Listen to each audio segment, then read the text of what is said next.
Bismillahir Rahmanir Rahim. Sahih Al-Bukhari, the book of knowledge, hadith number 126. Narrated by Aswad Raziyallahu anhu that Ibn Az-Zubair said to me, Aisha Raziyallahu anha used to tell you secretly a number of things. So what did she tell you about the Kaaba?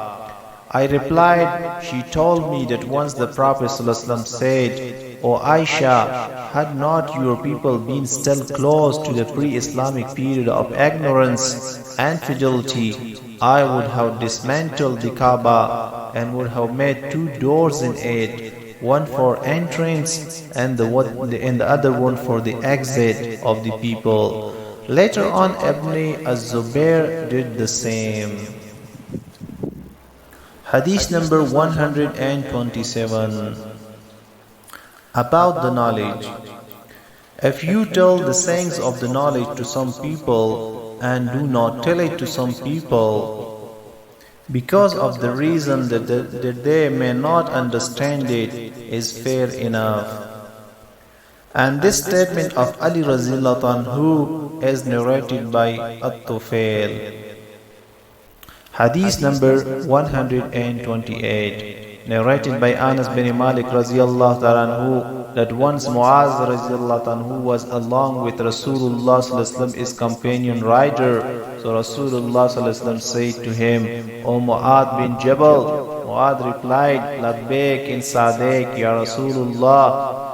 Rasulullah sallallahu again said, O Mu'az. So Mu'az said thrice, Labbaik and Sadiq, Ya Rasulullah. Then Rasulullah said to him, there is none who testifies sincerely that none has the right to be worshipped but Allah, and Muhammad is his Rasul sallallahu except that Allah will save him from the hellfire. Mu'az Raziyallahu anhu said, O Rasulullah, should I not inform the people about it so that they may have glad tidings? Rasulullah replied, when the people hear about it, they will solely depend on it. Then Mu'az narrated the above mentioned hadith just before his death, being afraid of committing a sin by not telling the knowledge to the people. Hadith number 129, narrated by Anas Raziyallahu anhu that I was informed that the Prophet ﷺ had said to Muaz Raziyallahu anhu, whosoever will meet Allah without associating anything in worship with Him will go to paradise. Mu'adh Raziyallahu anhu asked the Prophet ﷺ, should I not inform the people of this good news? The Prophet ﷺ replied, no, I'm afraid lest they should depend upon it absolutely. Hadith number 130, narrated by Salma Raziyallahu ta'ala anha that Salim Raziyallahu ta'ala anha came to Rasulullah sallallahu and said, verily Allah is not shy of telling you the truth. Is it not necessary for a woman to take a bath after she has a wet dream, like sexual discharge? The Prophet ﷺ replied, yes, if she notices a discharge. Salma then covered her face and asked Rasulullah ﷺ, does a woman get a discharge?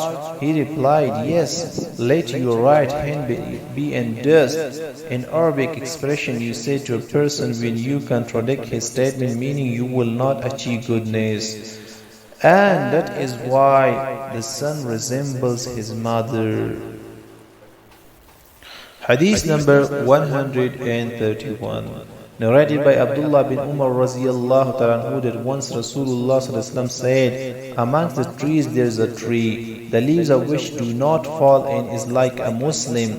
Tell me the name of the tree. Everybody started thinking about the trees of desert areas, and I thought of the date palm tree, but felt shy to answer.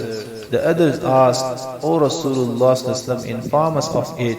He replied, it is the date palm tree. I told my father what had come to my mind, and on that he said, had you said it, I would have preferred it to such and such a thing that I might possess. Hadith number 132, narrated by Ali Raziyallahu Ta'ala that I used to get emotional arthral discharge frequently. So I requested Al-Miqdad to ask the Prophet ﷺ about it. Al-Miqdad asked him and he replied, one has to perform ablution after its discharge. Means emotional urethral discharge, Madi. Hadith number 133, narrated by Nafi Raziyallahu anhu that Abdullah bin Umar said, a man got up in the mosque and said, O Rasulullah sallallahu alaihi wasallam, at which place you order us that we should assume the ihram? Rasulullah sallallahu alaihi wasallam replied, the residents of Medina should assure the ihram from Dhul Hulayfa, the people of Syria from Al-Juhafa and Al-Juhfa, and the people of Najd from Quran. Ibn Umar further said that the people considered that Rasulullah sallallahu alaihi wasallam had also said the residents of Yemen should assume ihram from Yalamlam.